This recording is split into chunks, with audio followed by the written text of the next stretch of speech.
Hello, my name is Daniel Moga, and this is my project, which is on Nazi propaganda towards the German youth.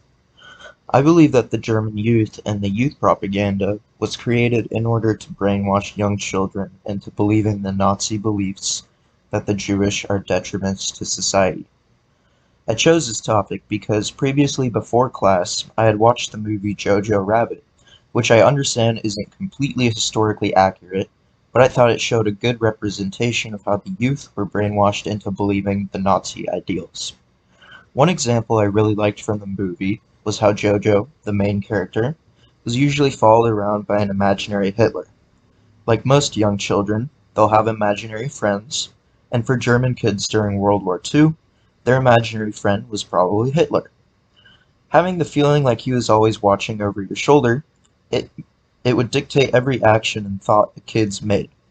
Because Hitler was praised through propaganda, kids wouldn't dare to go against his ideals because they were tricked into thinking that everyone loves Hitler.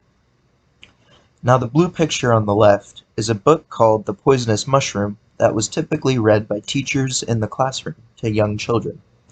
It's called this because that it compares the idea that it's just as difficult to tell a poisonous mushroom from an edible mushroom as it's difficult to tell a Jewish person apart from someone who is non-Jewish.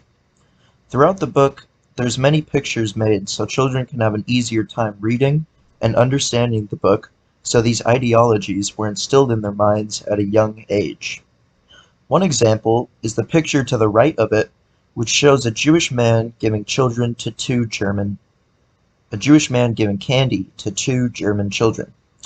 Directly from the book, it translates to, "Here, my little one, you both get something very sweet, but as a reward, you must both come with me." This portrays the Jewish elderly trying to tempt small children with candy.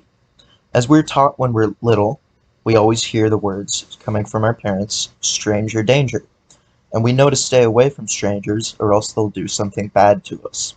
Here, there's a comparison being made between a stranger, the danger, and a Jew.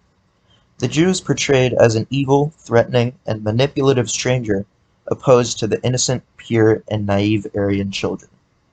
Collectively, this book tries to create this dark image of Jewish people in order to instill fake fear into the mind of German children, to create and build a sense of hatred, fear, and disgust towards Jews. Lastly, we have this propaganda picture to the far right, which shows Hitler in the background and a young child, who's joined the Hitler Youth and is in uniform. He has a very proud look and is looking up to Hitler. The text on the page translates to, on the top, it says, "Youth serves the leader," and at the bottom, it says, "All 10-year-olds in the Hitler Youth." I found this picture to be really surprising because it says that you can be 10 years old and join the Hitler Youth.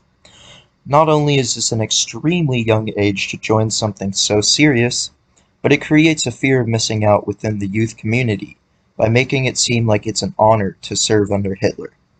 Showing an example of a perfect Hitler Youth child, it pressures others to join in fear that they're missing out, or that they're not showing enough devotion to Hitler. Putting this all together, the goal of youth propaganda was to create a new, loyal generation that continued the Nazi beliefs in order to keep the regime going.